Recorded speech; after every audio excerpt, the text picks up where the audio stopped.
ಶಿಥಿಲ ವ್ಯವಸ್ಥೆಯಲ್ಲಿರುವ ಬಾಲಕಿಯರ ಸರ್ಕಾರಿ ಶಾಲೆ.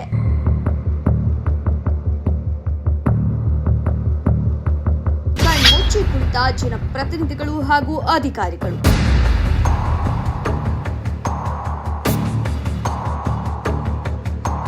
ತಿಪಟೂರು ನಗರದ ರೈಲ್ವೆ ನಿಲ್ದಾಣ ರಸ್ತೆಯಲ್ಲಿರುವ ಸ್ವಾತಂತ್ರ್ಯ ಪೂರ್ವದಲ್ಲಿ ನಿರ್ಮಾಣಗೊಂಡ ಬಾಲಕಿಯರ ಸರ್ಕಾರಿ ಮಾದರಿ ಶಾಲೆಯ ಕೊಠಡಿಗಳು ಶಿಥಿಲಗೊಂಡಿದ್ದು 152 ವಿದ್ಯಾರ್ಥಿಗಳು ಭಯದ ವಾತಾವರಣದಲ್ಲಿ ಕಲಿಯುವಂತಾಗಿದೆ.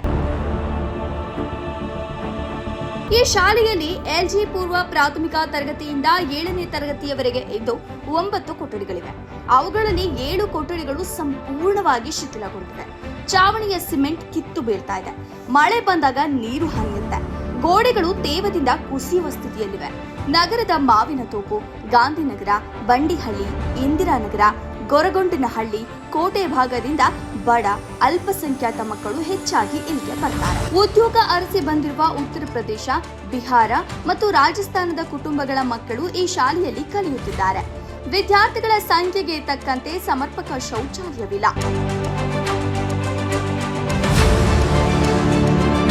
ಹೊರಗೆ ಬಿಸಿಯೂಟ ತಯಾರಿ, ಅಡುಗೆ ಕೊಠಡಿ ಶಿಥಿಲಗೊಂಡ ಗೋಡೆ, ಅಡುಗೆ ಸಾಮಗ್ರಿ ದಾಸ್ತಾನಿಗೂ ಸರಿಯಾದ ಸೌಲಭ್ಯವಿಲ್ಲ.